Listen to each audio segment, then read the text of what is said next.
I wanted to make this video for anyone who has a loved one that struggles with their mental health, and for anyone who has had to watch a loved one go through a mental health crisis. Because right now, that's what I'm dealing with, and that's what me and my family are going through right now.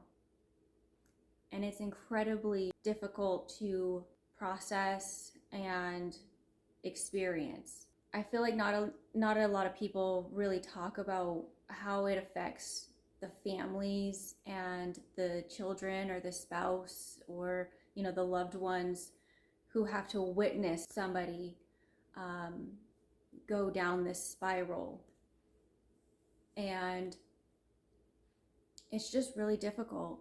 And it's something that me and my family have dealt with pretty much our whole lives.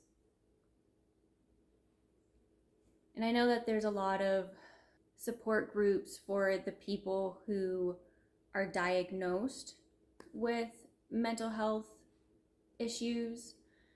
There's mental health months, and I don't know, I just feel like not a lot of people really talk about how it affects the family side of things. It is incredibly stressful, scary, confusing.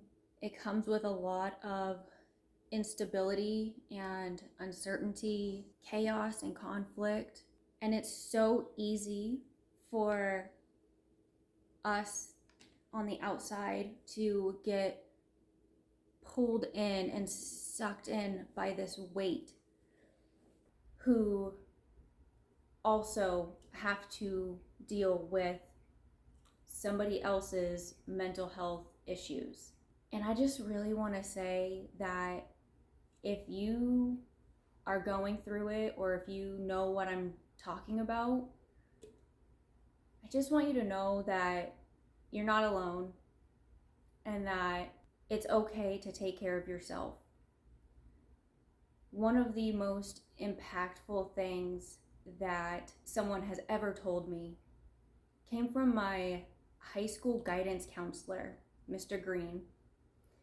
And it's something that I think about almost daily, like on a regular basis, because it has meant so much to me. And still at 37 years old, I still think about it. And what he said is, he said, Jenica, you are not responsible for your mother's behavior.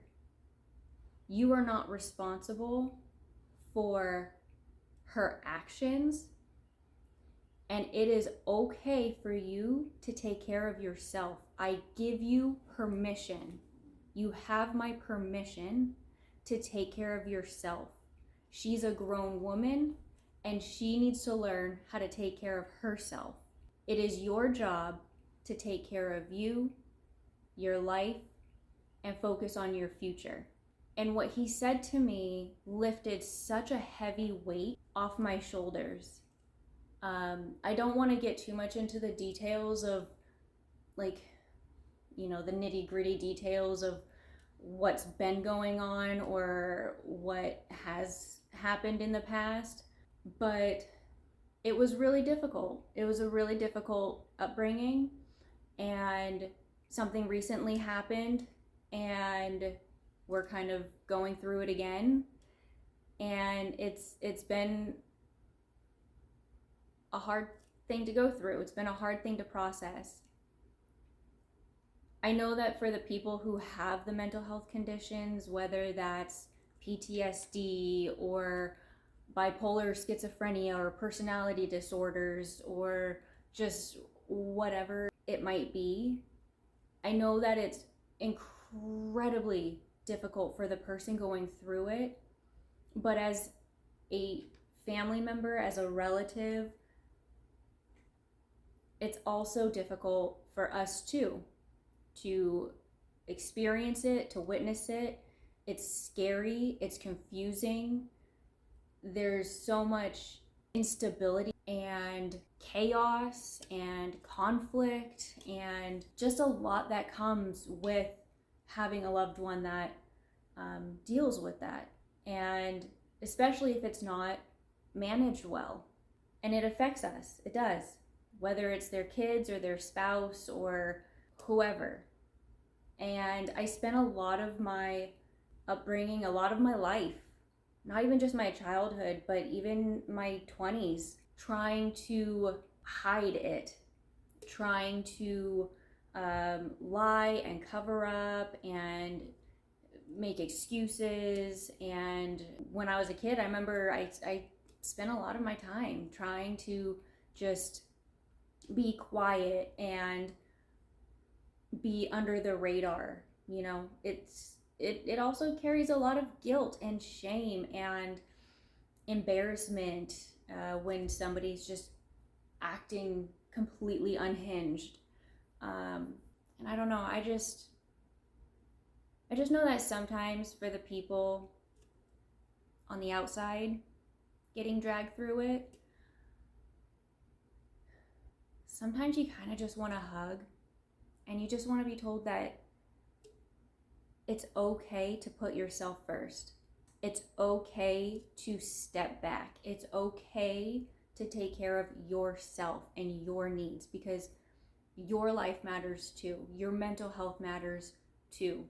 And it's easy to allow yourself to get kind of pulled in and consumed by this weight, the stress and the sadness and everything that kind of comes with it. And I don't know, I just feel like there's got to be other people. I know that there's other people who have experienced the same thing. And like I said, it doesn't matter what it is, whether it's severe PTSD or a personality disorder or schizophrenia. It doesn't matter, because it comes with the same weight. So I might not know exactly what you're going through, but I understand what you're going through. I understand how you're feeling.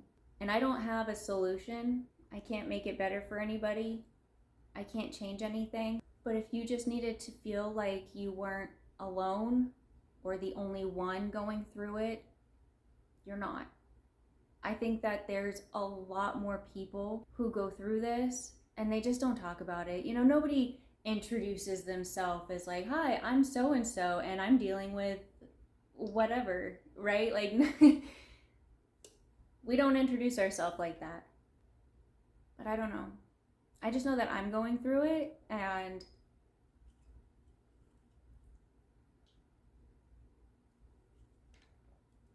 I know that other people are too.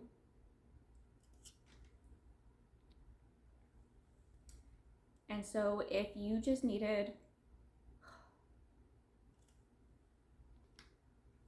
oh, sorry, I keep stopping because I don't want to cry on camera. But if you just needed a hug, I would hug you.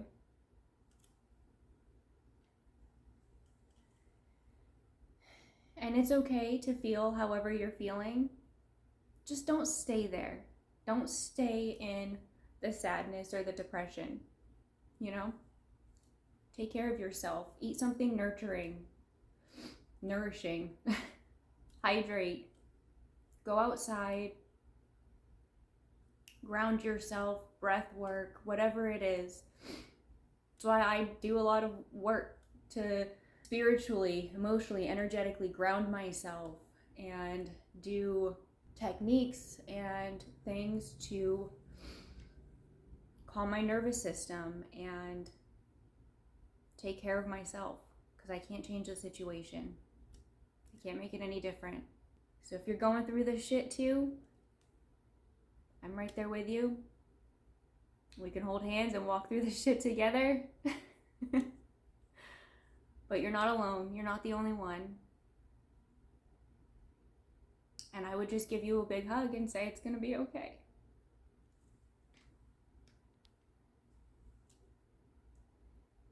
And I know that it's a heavy weight to carry, but just know that everybody else is probably carrying a heavy weight too, in some way. So just take care of yourself. You have my permission to take care of yourself. Okay?